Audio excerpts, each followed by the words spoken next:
Les progrès dans les techniques de cartographie fonctionnelle cérébrale, à savoir tels qu'on a pu le voir dans d'autres exposés, chirurgie éveillée, chez des patients qui sont porteurs de tumeurs cérébrales et chez qui on teste les réseaux à la fois en surface et en profondeur, mais aussi neuroimagerie fonctionnelle non invasive, nous ont permis de mieux comprendre le fonctionnement du système nerveux central chez l'homme et en particulier des fonctions motrices, visuelles, du langage, voire même cognitives. Toutefois, il reste encore beaucoup de choses à apprendre sur tout ce qui correspond à l'émotion, l'empathie, l'affect. Le but va être ici, dans cet exposé, de mieux comprendre les bases neurales, ce qu'on appelle la connectomique, la connectivité qui sous-tend ces fonctions comportementales. Les neuroscientifiques, dont font partie les neurochirurgiens,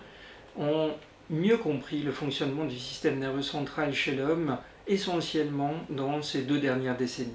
à savoir un fonctionnement en réseau qui n'a rien à voir avec une zone précise qui correspond à une fonction. Ceci a fait l'objet d'un exposé précédent sur la neuroplasticité cérébrale et également ce qu'on appelle la connectomique, à savoir un véritable arbre qui est constitué de plusieurs branchages qui nous permet ainsi de réorganiser presque à volonté notre système nerveux central avec toutefois un certain nombre de limitations bien compréhensibles, notamment au fur et à mesure du vieillissement.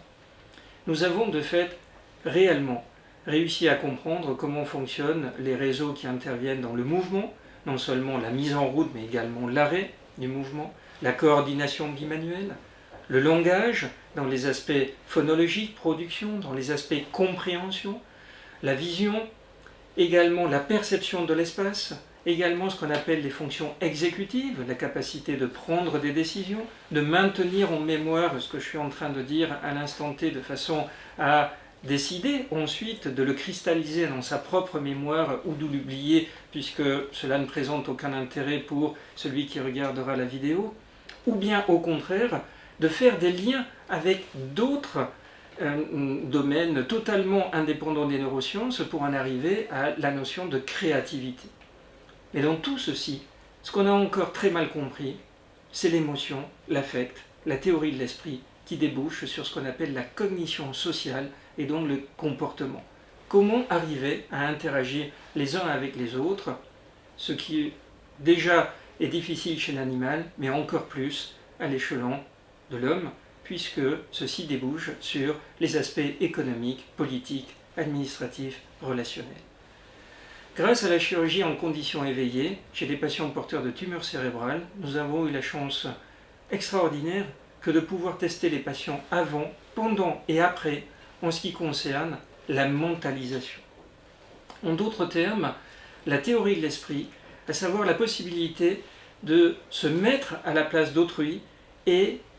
d'abord de comprendre, de percevoir les émotions d'autrui. Et dans un deuxième temps, d'arriver à en inférer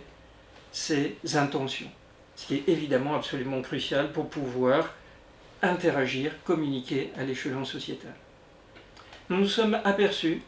qu'au bloc opératoire, en demandant à des patients de regarder des images qui exprimaient des émotions, la joie, la colère, le dégoût, etc., en utilisant des stimulations électriques qui perturbent transitoirement des réseaux spécifiquement impliqués dans une tâche donnée, en l'occurrence la tâche de mentalisation, nous étions capables de bloquer le patient qui soit disait « je n'arrive plus à comprendre l'émotion qui est exprimée face à moi », soit à l'inverse disait « c'est la joie pour la colère », des extrêmes. Et n'en avait pas forcément conscience, à savoir que l'on est capable également au bloc opératoire de tester la capacité de s'auto-évaluer, ce qu'on appelle la conscience autonoétique, la métacognition. Beaucoup plus simplement dit, vous dites au patient, après avoir donné la réponse, évaluez-vous sur une échelle de 0 à 6, est-ce que vous estimez que votre réponse était correcte, oui ou non? Et si le patient ne sait pas, il a tout à fait le droit de dire 0. Mais si le patient pense savoir, alors qu'il vient de dire la joie pour la colère et qu'il dit 6, ça veut dire qu'il estime qu'il a eu totalement raison, ça veut dire qu'on perturbe ses capacités d'auto-jugement. En utilisant ces méthodologies, sans trop rentrer dans les détails faute de temps, il y a 2 réseaux majeurs qui interviennent. L'un qui intervient dans la mentalisation de bas niveau. Je regarde quelqu'un qui me parle, je perçois ses émotions de façon consciente ou inconsciente. Après, c'est à soi de décider si on veut monter un deuxième niveau qui est j'essaie de lui attribuer des intentions. Ce réseau n'est plus le même. Évidemment, tout ceci est le même réseau, mais fait de différents sous-réseaux, d'où la notion de connectomique, à savoir la connectivité entre de nombreuses régions corticales de substances grises du cerveau qui sont capables de s'auto-connecter à un instant T, en d'autres termes de fonctionner en synchronie, de s'auto-activer pour créer la fonction, et en l'occurrence de mentalisation de bas ou de haut niveau. Ce qui devient passionnant, c'est que si on imagine maintenant bien au-delà de la neurochirurgie, que pour une raison donnée, un patient ait perdu la mentalisation de bas niveau, il n'est plus capable de percevoir les émotions d'autrui, mais continue à avoir une intelligence, entre guillemets, parfaite. Fonction exécutive, cognition, capable de prendre des décisions, capable d'interpréter, et notamment capable, sur un plan de mentalisation, d'inférer les intentions d'autrui, puisque je viens de dire que les deux réseaux fonctionnaient ensemble, mais étaient séparés. Ceci nous donne les bases de l'autisme. Ce qui veut dire qu'on commence à pouvoir, bien au-delà encore une fois de la neurochirurgie, expliquer les troubles comportementaux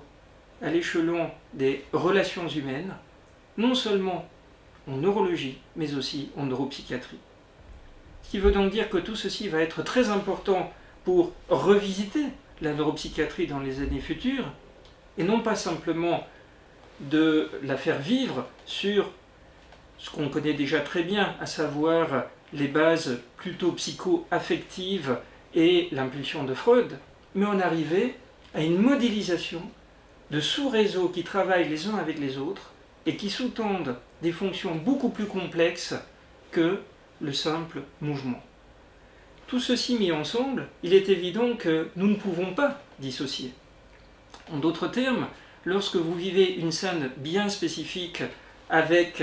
des gens que vous connaissez ou que vous ne connaissez pas, vous allez faire appel, à votre mémoire, est-ce que j'ai déjà vécu cette scène? Deuxièmement, évidemment, dans votre mémoire, à vos émotions. Est-ce que si je l'ai déjà vécu, cela a débouché sur un renforcement plutôt positif ou pas? Troisièmement, si je n'ai pas vécu cette scène, à de la cognition, en termes notamment d'anticipation, surtout sur un plan social. Qu'est-ce qui va se passer si je donne telle ou telle réponse à mon patron, par exemple, ou à un collègue, alors qu'il peut y avoir des conséquences non seulement en neurochirurgie pour un patient, mais pour vous-même s'il s'agit d'un entretien d'embauche. Quatrièmement, avoir la gestuelle adaptée qui fait que l'intonation, la prosodie et le comportement que je peux avoir lorsque je suis en train de parler vient en plus du simple langage qui pourrait être enregistré de façon totalement monocorde et qui ne nous permettrait pas d'entendre si je suis motivé, passionné ou totalement désintéressé pendant que je suis en train de parler d'interaction entre les réseaux de la mentalisation qu'on commence à peine à découvrir avec les réseaux du langage, des fonctions exécutives, de la cognition, pour, in fine, en arriver à la notion de créativité. En d'autres termes, avoir de nouvelles idées, totalement à l'encontre des dogmes, mais pour autant de façon très utile, du moins en ce qui concerne la chirurgie dans ma partie, mais également qui peuvent déboucher sur la notion de futilité, ce qui est le principe même de l'art. En conclusion, on en arrive à une vision interactive de très nombreux réseaux qui sont interconnectés dans le sens où il n'est pas possible, il n'est plus possible de dissocier le réseau de la motricité, du langage, des fonctions exécutives, de la cognition, du comportement, de l'affect, de la mémoire, pour en arriver à, in fine, comment est-ce que je me comporte, pourquoi est-ce que j'ai envie de faire ce que je souhaiterais encore faire dans les années futures, est-ce que je peux arriver à l'anticiper et évidemment à le rendre plausible dans la société qui nous entoure à l'heure actuelle. On en arrive donc à des bases que l'on pourrait qualifier de neuropolitiques.